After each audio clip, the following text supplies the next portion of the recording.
دي قصة أشرف حكيمي، البطل اللي واجه أصعب اختبار وهو في قمة مجده. باريس فبراير 2023. في حفل الفيفا كانت لحظة تاريخية في مسيرة حكيمي. بس قبل الحفل بكم لحظة انتشر خبر كان زي الصاعقة، وتأثيره كان باين على وشه.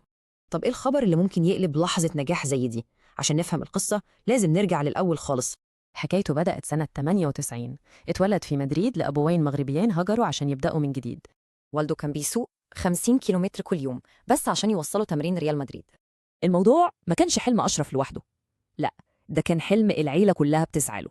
وبعد سنين في الأكاديمية زيدان اداله الفرصة مع الفريق الأول سنة 2017. في 2018 راح إعارة لبروسيا دورتموند في ألمانيا، وهناك بقى موهبته انفجرت بجد. أرقامه كانت خرافية بالنسبة للمدافع، وأثبتت إنه من أحسن مواهب العالم. نجاحه ده خلاه يروح إنتر ميلان، ومعاهم فاز بالدوري الإيطالي.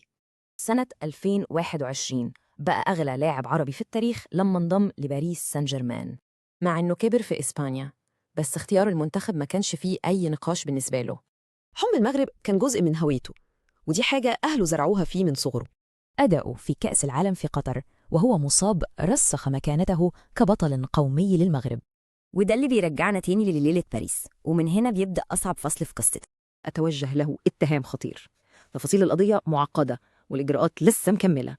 القانون بيقول إنه بريء حتى تثبت إدانته، والتحقيقات لسه شغالة. بصرف النظر عن نتيجة التحقيقات، الضرر اللي حصل لصورته قدام الناس كبير. طب إزاي الناس بتتعامل لما البطل بتاعهم يكون في موقف زي ده؟